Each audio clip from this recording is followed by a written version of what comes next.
Battle through the heavens के एक और न्यू वीडियो में आपका स्वागत है। पिछले एपिसोड में हमने देखा था फेंग जुनजी होलीफिल सिटी में आ गए थे। होलीफिल सिटी में उसके साथ एक और दाओजुन वॉरियर आया था जिसका नाम तियानजुन था। अब शियोयन के साथ मिलकर ये लोग मास्टर यालाओ को बचाने की आखिरी प्लानिंग करते हैं, जिसके बाद ये सभी लोग मिलकर डेथ सोल माउंटेन रेंज में लोकेटेड हॉल ऑफ सोल की उस ब्रांच होल की ओर बढ़ते हैं। अब आगे तो एपिसोड स्टार्ट होती है और हम लोगों को डेथ सोल माउंटेन रेंज को दिखाया जाता है। सबसे पहले मैं आपको इस माउंटेन रेंज के बारे में कुछ बातें बता देना चाहता हूँ। Death soul mountain range central plain में ही नॉर्दर्न वेस्टर्न रीजन में लोकेटेड है, जिसको सेंट्रल प्लेन का one of the most dangerous place कहा जाता है। और ऐसा रूमर है कि इस जगह पर बहुत ही बड़ी बैटल हुई थी। इसी वजह से इस डेथ सोल माउंटेन रेंज में जमीन के नीचे बहुत सारे ह्यूमंस और फिर मैजिकल बीस्ट के स्केलेटन्स दबे हुए हैं। ये जगह एक तरह से एक हॉन्टेड प्लेस बन गया है, जहाँ पर अगर कोई पर्सन गलती से जिसको इस बारे में पता नहीं है वो एंटर कर जाता है तो वो डेथ के एक भयंकर जाल में फंस जाता है। शियोयन की पूरी टीम बहुत ही तेजी से उस डेथ सोल माउंटेन रेंज की ओर बढ़ रहे हैं और इस जर्नी में बेयर मिनिमम रेस्ट करने के बाद 5 दिनों के अंदर वो लोग उस डेथ सोल माउंटेन रेंज तक पहुंच जाते हैं। उन लोगों को एक माउंटेन रेंज के ऊपर एक घनी धुंध दिखाई देती है। शियोयन जिसके बाद सभी से कहता है क्या हम लोग पहुंचने वाले हैं। और फेंग जुनजी जो इस जगह पर पहले भी आ चुके हैं सभी लोगों को बताते हैं कि हाँ यही डेथ सोल माउंटेन रेंज है। अब इसके बाद धीरे से वो लोग एक माउंटेन टॉप में लैंड करते हैं। शियोयन जिसके बाद अपने चारों ओर अपने दोस्तों को देखता है और फिर कहता है तो हम लोग डेथ सोल माउंटेन रेंज में पहुंच चुके हैं, तो सभी लोग हमेशा एक दूसरे के साथ रहना। ये जगह बहुत ही ज्यादा कंफ्यूजिंग है, तो हम लोगों को किसी भी हालत में एक दूसरे से अलग नहीं होना है। पर यहाँ हम लोगों को जियान को दिखाया जाता है, जिसको शियोयन के साथ इस जगह पर आना तो था, पर इतनी दूर की लंबी सफर के बाद जियान काफी ज्यादा इरिटेट हो गई है और फिर वो बिना ध्यान दिए मुंह बनाकर घास में बैठ जाती है। पर इसके बाद लिटिल फेरी डॉक्टर माउंटेन में थोड़ी और आगे बढ़ते हुए कहती है तो ये डेथ सोल माउंटेन रेंज है। फेंग जुनजी की ओर देखते हुए कहती है क्या हम लोग इस जगह पर डायरेक्टली फ्लाई करके उस ब्रांच होल तक नहीं जा सकते हैं। फेंग जुनजी तुरंत ही कहते हैं नहीं, इस डेथ सोल माउंटेन रेंज में जो नीचे फॉरेस्ट का फॉग है वो ऊपर के फॉग से काफी ज्यादा सही है। एटलीस्ट हम लोग नीचे जंगल के रास्ते में जाएंगे तो हम लोगों के बिछड़ने का कम चांसेस रहेगा, पर अगर हम लोग फ्लाई करते हुए आसमान में जाएं तो इसके बहुत ज्यादा चांसेस हो जाते हैं कि हम लोग रास्ता भटक जाएंगे। साथ साथ ऊपर के रास्तों से जाने की वजह से हम लोगों को स्पॉट करना काफी ज्यादा आसान हो जाएगा, क्योंकि इस जगह पर बहुत सारे मिस्टीरियस मैजिकल बीस्ट हैं और अगर हम लोग कोई दिक्कत में पड़े तो इस जगह में हम लोग के लिए वो बहुत ही ज्यादा मुश्किल पैदा कर देगी। और वैसे भी इस डेथ सोल माउंटेन रेंज में हॉल ऑफ सोल का वो ब्रांच होल है, इसीलिए ऐसा बिल्कुल नहीं होगा कि वो लोग अपने डिफेंस के लिए कोई भी प्रिकॉशंस नहीं लिए होंगे। इसीलिए बेस्ट यही होगा कि हम लोग जंगल के रास्ते उस ब्रांच होल तक पहुंचे। सभी लोग फेंग जुनजी की बात सुनते हैं और एक बार में फेंग जुनजी की बातों को एक्सेप्ट कर लेते हैं, क्योंकि यहाँ फेंग जुनजी से ज्यादा ताकतवर और फेंग जुनजी से ज्यादा एक्सपीरियंस वाला पर्सन कोई नहीं है। फेंग जुनजी जिसके बाद सभी लोगों को इस माउंटेन के बारे में बताने लगते हैं। ये जो करंट सीजन इस वक्त इस माउंटेन में है, इसी वक्त इस माउंटेन में फॉग सबसे ज्यादा डेंस रहता है, पर क्योंकि हमारे पास समय बहुत ही ज्यादा कम है इसीलिए हम लोग इस जगह पर फॉग के कम होने का इंतजार बिल्कुल भी नहीं कर सकते हैं। इसीलिए हम लोगों को इसी वक्त फॉग में एंटर करना होगा। मैं आप सभी को एक और बात से वार्न कर दूं कि इस डेथ सोल माउंटेन रेंज में और भी छोटे मोटे सेक्ट और फैक्शंस है जो कि हॉल ऑफ सोल के अंडर आते हैं। इसीलिए आप लोगों को ध्यान रखना है कि किसी भी हालत में आप लोगों को अपने पीछे अपने निशान नहीं छोड़ने हैं। अगर वो लोगों को इस बारे में पता चल गया तो वो उसी वक्त हम लोगों के ऊपर हमला कर देंगे। फेंग जुनजी की बात को सुनकर जियान जुनजी तुरंत ही कहते हैं इस मैटर को मैं देख लूंगा। जिसके बाद सभी लोग एक बार एक साथ होते हैं और फिर उस डेंस फॉरेस्ट में अपना कदम रखते हैं। फेंग जुनजी सभी से कहते हैं ध्यान रहे हम लोग इस मिशन का फेल होना अफोर्ड नहीं कर सकते हैं, क्योंकि अगर इस बार ये ऑपरेशन फेल होता है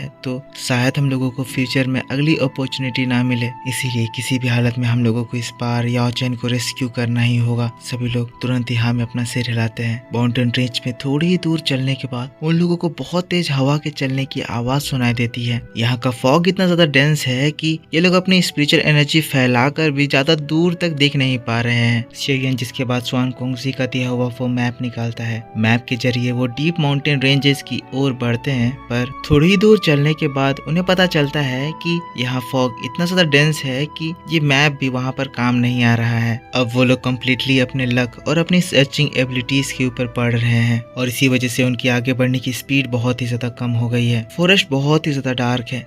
जियान सबसे आगे और फेंग जुनजी सबसे पीछे। लेकिन तभी अचानक से फेंग जुनजी को कुछ महसूस होता है, जिसके बाद वो उन सभी लोगों से कहते हैं, सभी लोग मेरी बात ध्यान से सुनिए, रात बहुत जल्द होने वाली है और इस अंधेरे में हम लोग यहाँ पर ट्रैवल करना नहीं कंटिन्यू कर सकते हैं। रात के समय में मैजिकल बीस्ट इस डेथ सोल माउंटेन में बहुत ही ज्यादा खतरनाक हो जाते हैं और इसीलिए अगर हम लोग रात को माउंटेन में ट्रैवल किए तो इन मैजिकल बीस्ट का झुंड हम लोगों के ऊपर तुरंत अटैक कर देगा। ऐसा इसीलिए क्योंकि रात में सब कुछ बहुत ज्यादा शांत हो जाता है और इन लोगों का मूवमेंट उन सभी लोगों को पता चल जाएगा। अब शेयन जो फेंग जुनजी की ये बात सुनता है वो पहले तो थोड़ा सा हेजिटेट करता है, पर फिर वो अपना हाँ में सिर हिलाता है। अब वो लोग एक प्लेन जगह रुककर इस जगह पर कैंप डालने का डिसाइड करते हैं। फेंग जुनजी के इशारे पर तियान जियान अपने साथ कोई हाई लेवल मैजिकल बीस्ट के वेस्ट को चारों ओर फैला देते हैं, ताकि अगर कोई मैजिकल बीस्ट इस रास्ते में आए तो वो इस वेस्ट की महक सुनकर पीछे हट जाए। एज बीस्ट लोग अपने वेस्ट का इस्तेमाल अपनी टेरिटरी मार्क करने के लिए करते हैं। अब सभी लोग आराम करने के लिए बैठ जाते हैं। शेयन थोड़ा सा डिप्रेस हो जाता है क्योंकि इस वक्त वो लोग रुक चुके हैं और शायद से वो लोग खो चुके हैं।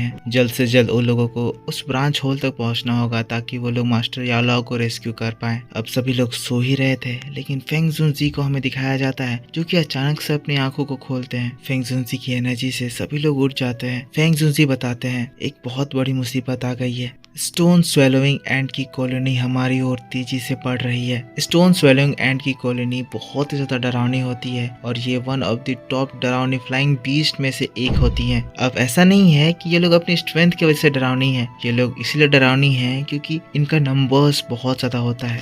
इनका नंबर्स मिलियंस में होता है।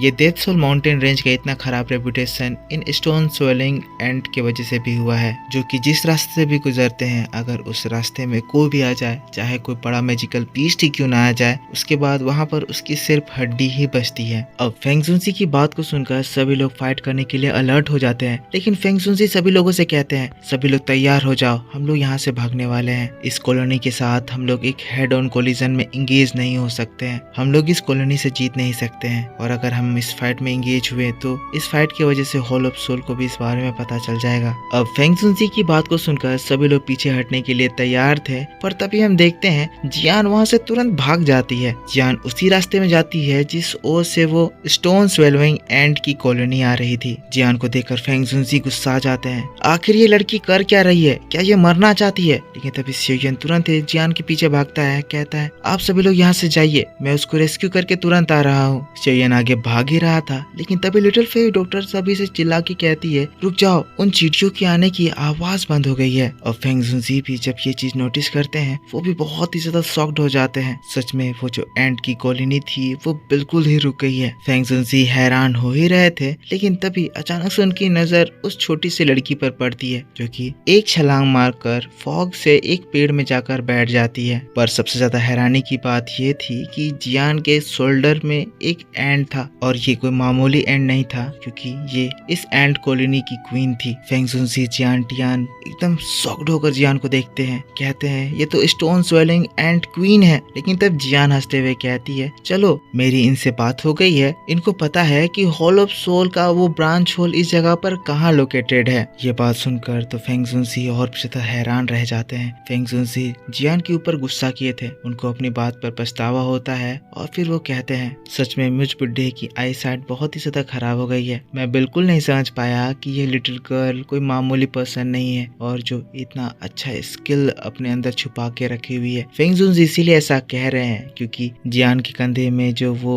स्टोन स्वेलिंग एंट क्वीन है उसके बारे में उन्होंने सुन रखा था कि वो इतनी ज्यादा खतरनाक होती है कि वो अपने सामने किसी इंसान को या किसी मैजिकल बीस्ट को देखते ही तुरंत ही उसको फाड़ देती है। पर जियान के सामने वो बिल्कुल ही शांत हो गई है। अब क्योंकि इस फॉग में उन लोगों को हॉल ऑफ सोल के उस ब्रांच होल तक का रास्ता ये एंड बताने वाली है, तो इन लोगों की सारी टेंशन ऑलमोस्ट खत्म हो जाती है और जो टेंस्ड माहौल अभी तक था सभी लोग रिलैक्स होकर जियान को देखने लगते हैं और उस एंट क्वीन को देखने लगते हैं। जियान जिसके बाद सभी लोगों के सामने आती है और फिर एंट क्वीन को थपथपाते हुए कहती है आपको इन लोगों से घबराने की जरूरत नहीं है, ये सब मेरे दोस्त हैं, ये आपको कुछ भी नहीं करेंगे। जिसके बाद एंट क्वीन रिलैक्स होती है। जिसके बाद जियान एंट क्वीन के साथ हॉल ऑफ सोल की उस ब्रांच होल की ओर निकल पड़ती है। और दोस्तों बस इसी बात के साथ पेडल टू द हेवंस का ये वीडियो भी इसी जगह पर खत्म हो जाता है। तो मेरे दोस्तों आप मुझको बताओ कि आपको ये एक्सप्लेनेशन कैसा लगा। आई होप आपको ये एक्सप्लेनेशन पसंद आया होगा। अगर वीडियो पसंद आया है तो इसके ऊपर एक लाइक कर देना,